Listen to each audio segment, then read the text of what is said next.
Hey guys, welcome back to episode 11. I have a serious question for you. When do I say enough is enough? When do I stop duplicating items through the parabox? You know, it's not a glitch, it's supposed to be like that, but when do I stop doing the items I'm already doing? Because let's take a look. Yes. Now this is not all of it either. These are ultimate fluid tanks full of blazing pyrotheum. You know, 112 buckets each. We're looking at about 4,500 buckets of blazing pyrotheum. Just chilling, just hanging out, and I don't need it. But then we go over to here. Yeah, I just kept duping these things, these power cells. I only made one. Let's just put it that way. And over time, it just starts going. We're looking at about 4 billion RF. I can let the parabox 1 run for about 8 cycles before, it runs out of power. And that's, I can probably get 12 to 14 points out of it before I run out of power if I'm progressively, trying to throw items in. Which leads us into the episode of some stuff I want to get. Because there's some stuff I can't get right now, and that's plastic. Let's take a look at that. So here we have plastic. It's by MEKINISM. There is no use for it. They have no uses other than decoration. Then that's about it. Yeah, if we do uses, I guess you can burn it, but that's about it. That's its only use. And it comes across the parabox. If you don't know what this is and how to use it, if we activate it, it will say that we need a random item. I don't mind doing it.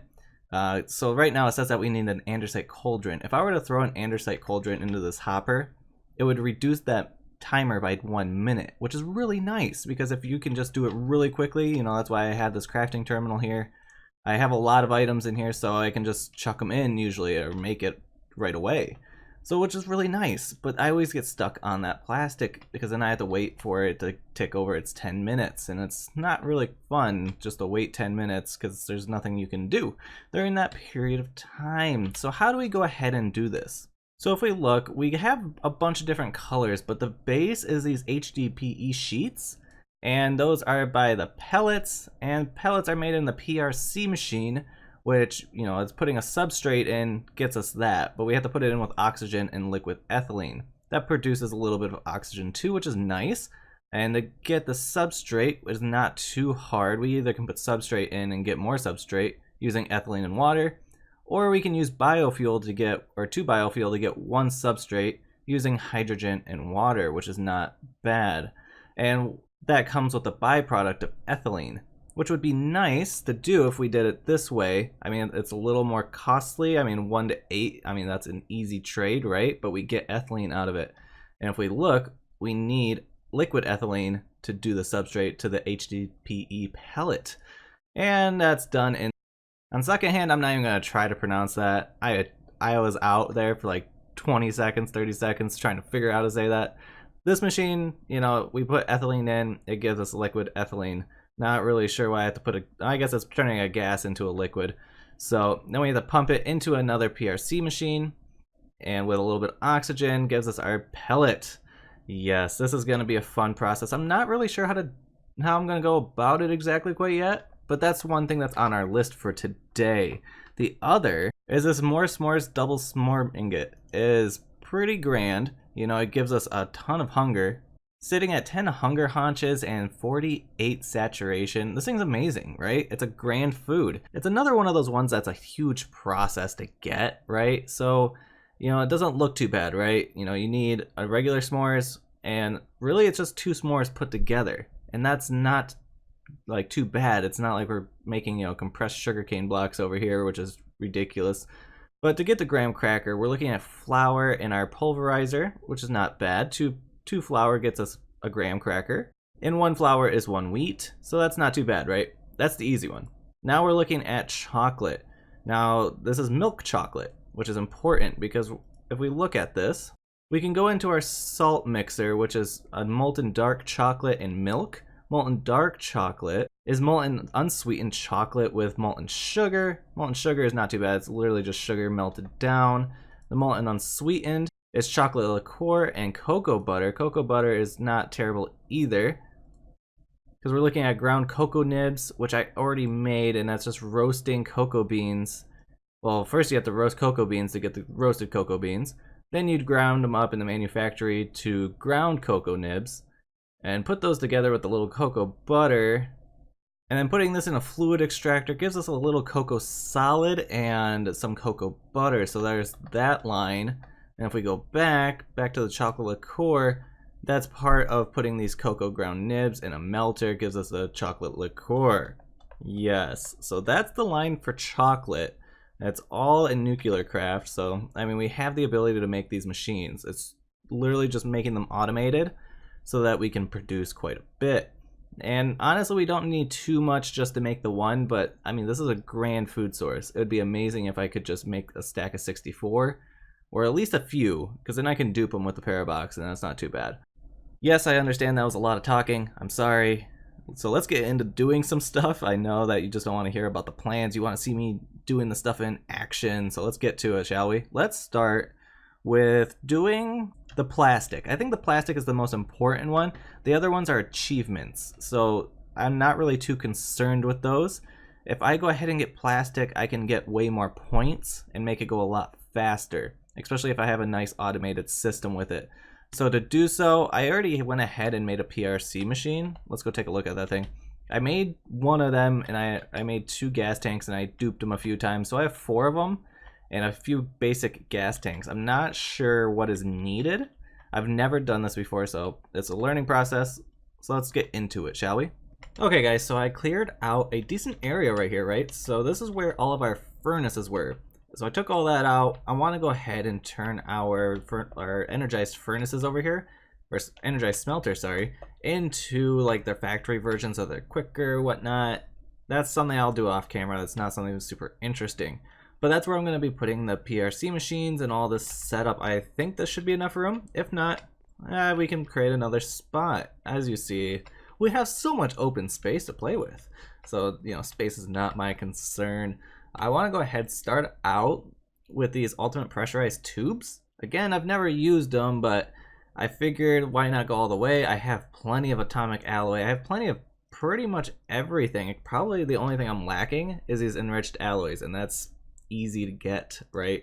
So let's start out. It's just glass and a steel ingot. I don't think it has to be green. It's just filtering through all of them. No, it does not. So I'll just make, let's say, 2 stacks of 64 because it looks like it's smaller.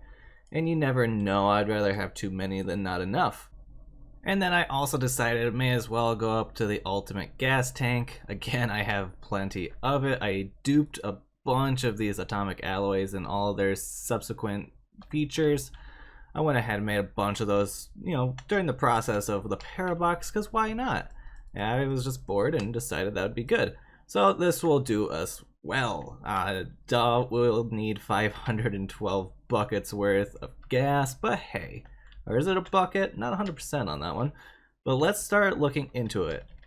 Okay, so I got something a little set up. We got the electro separator here that's pumping. We have the ultimate pressurized tubes pumping into the ultimate tanks. Now one's hydrogen, one's oxygen. Works pretty well. I'm happy with it. It automatically dispenses. You'll see that they're empty, so we are collecting on them very well. Except for the fact that I didn't get any hydrogen out of that, so that's bothersome. I got both sides going up. It's kind of a weird system. Not sure if it's efficient or not, but hey, you know, it's working. That's all I can really ask for. I'm gonna see if I can move this back over now that I've learned a thing. Okay, so we got the hydrogen and the oxygen down. So oxygen is good for this. So now for the substrate, we need hydrogen and water, so we already have that. Now we need the liquid ethylene. Well, the liquid ethylene kind of comes from the byproduct of making substrate here. And that makes 100 millibuckets, which is pretty good because it only requires 50 to make one. So I'm not too upset about that. So let's look at that. But to make the biofuel, we need hydrogen and water, which we already have. And that's just making a PRC machine. And biofuel is in a crusher with some organic material, which we have plenty of. Alright, so this is the setup I came up with. You know, we're pushing our oxygen over on this side. Hydrogen comes into the side of the machine. For some reason, it can only go into the left side, so that's why I have it backwards. And having the water coming up onto the back side because it can't connect to the front. It's kind of frustrating. I wish that you could configure that a little better and whatnot, but it is what it is. It works. I'm not too upset about it. So let's take a look at what's next. So we got our substrate, so that's great. And we have plenty of oxygen. That's still a byproduct from earlier. Now we just need ethylene, which is a byproduct of making substrate. For every substrate we make double the ethylene that's required. So it's all good on that. As you see, we make 100 when we go to biofuel to substrate. We make 100 millibuckets. From substrate to HDPE pellet, we need 50 millibuckets of the liquid ethylene, which leaves us into this state. I need to go ahead and make one of these up so that we can pump the ethylene in to make it into our liquid form, which is not too bad of a recipe, honestly. It's just a basic fluid tank. Gonna have to make another one of those, another energy tablet, some basic control units that I have, in some glass. Super easy, let's do it. Okay, so I finally figured it out. I had to go ahead and grab my little configurator. I just right-clicked or shift-right-clicked on the pressurized tube to an extract mode. As you see, I have it set to sensitivity off. It did connect like that, but it does not pull it for some reason. So I just clicked on it. That's push into, and that's pulling out of. So that did it well enough for us, and now we're getting liquid ethylene. And just like that, we got 10,000 oxygen in there. I do need to go ahead. We do produce way more oxygen than we do our hydrogen, so we need to go ahead. Dumping excess. I guess I should just set it for both because it's not going to dump it, but if it ever fills up, it will dump the extra. I just thought about that. So now that we have all of this, now we need to go ahead and put our substrate in, right? So how do we go ahead? We need to go ahead, pump items out of here from this PRC machine, jump it over to this PRC machine.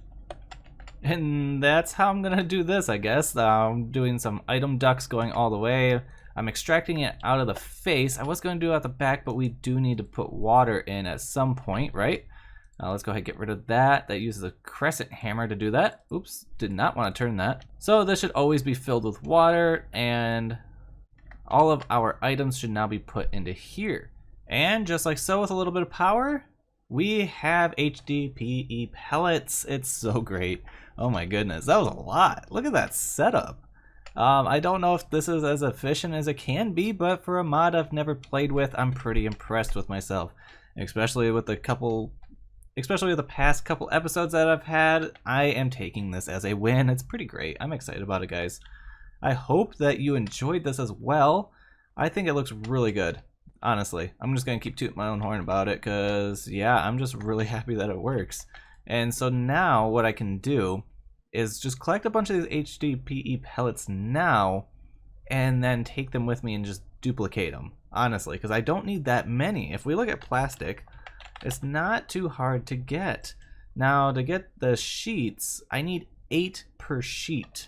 And for 4 blocks, which I only need 1 at a time usually when I go ahead and put them in, unless it's one of these and I need 3, but it's still 8 sheets makes 4. So I only need 8 sheets worth, in all honesty, and then I can dupe them and it won't be too bad. So I don't have to leave this continuously running at all times. It's only when I actually need it, because I doubt I'll use any of the plastic as a decoration block. It's very expensive, very hard to get. Who knows though? I might just let it run, maybe put the floor in plastic just because of how hard it is, and then just a show off type deal. But guys, honestly, that's where I'm going to leave this episode. It might be a little short due to editing, but it's been fun. I think that's a win, and I want to leave this episode on a win. And until next time, guys, we will be working on the Age of Storage and our s'mores in the next episode, and hopefully getting closer to singularities. That's the whole purpose of this. Me getting more prestige points and whatnot. But until next time, guys, I hope to catch you in the next one. We're so close to 1,000 subscribers. If you're not already subscribed, go ahead and join the great community that's building. And I will catch you in the next one. Bye.